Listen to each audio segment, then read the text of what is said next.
It is bright orange. It has been bright orange since 1967. Investigators search for it in burning debris, underwater wreckage, and mountain terrain. Every news broadcast calls it a black box. Nobody changed the name, and almost nobody knows why it was ever called black in the first place, or why the man who invented it built the first prototype alone in his garage after his boss told him to drop the idea.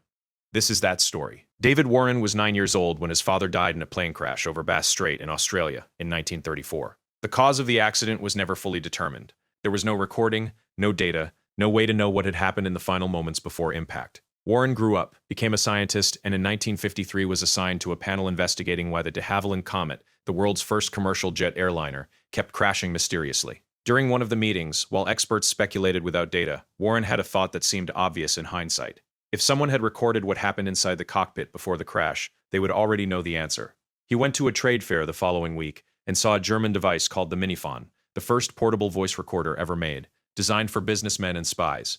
Warren bought one and went back to his lab with an idea that would change aviation forever. His boss told him to drop it. Your job is testing aviation fuel. Get back to it. Warren built the prototype anyway, alone, in his garage, on weekends. By 1957, he had a device that could continuously record 4 hours of cockpit audio and 8 instrument readings simultaneously, erasing and overwriting constantly unless there was a crash, at which point the recording would be preserved.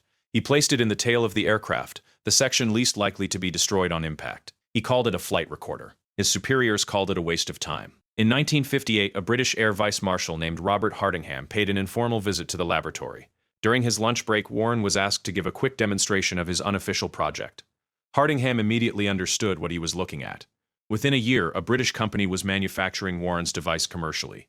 The country that invented it, Australia, was not. In 1934, when Warren's father died, the boxes were already being called black, and the reason has nothing to do with color. The first flight recorders were painted black, not for any technical reason. Black paint protected the metal casing from rust and corrosion. The inside of the unit was also completely dark because early versions used photographic film that would be destroyed by light exposure. Black on the outside, black on the inside. Black box. The term was also borrowed from British military engineering during the Second World War. In that context, a black box referred to any device whose internal workings were unknown or irrelevant to the operator. A system defined only by what went in and what came out. The flight recorder fit the definition exactly. Data goes in, nothing comes out until there is a crash. The name was logical when it was created. Then everything changed. Warren was right, but the people who fought him were not entirely wrong. When Warren first proposed recording cockpit audio, pilots fought back immediately.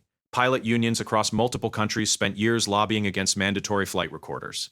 Their argument was simple. They did not want to be recorded without their knowledge. What happened in the cockpit was private. A recording could be used against them in court, in disciplinary hearings, in ways that had nothing to do with crash investigation. They were not wrong.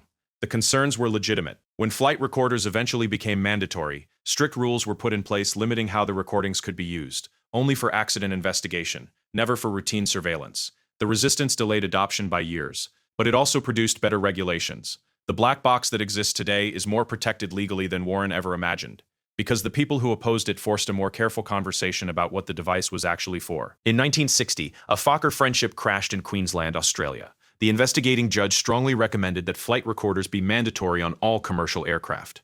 Australia became the first country in the world to make cockpit voice recording compulsory. By 1967, flight recorders were mandatory in most countries, and regulators made one additional requirement. The boxes had to be painted bright orange. International orange, chosen for maximum visibility in any environment: ocean, forest, desert, mountain terrain. The name was never updated. David Warren died in 2010 at age 85.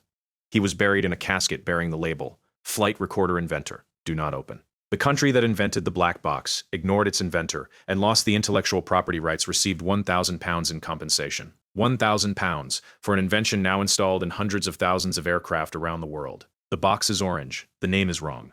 The inventor built it alone in his garage after his boss told him to quit. And every time a plane crashes anywhere in the world, the first thing investigators look for is the black box, because 60 years later, nobody thought to call it anything else. The box survived every crash. The name survived every correction. Leave it in the comments. And if this made you think twice about the next flight you take, hit like and subscribe. Every week we find the story behind the thing you never thought to question.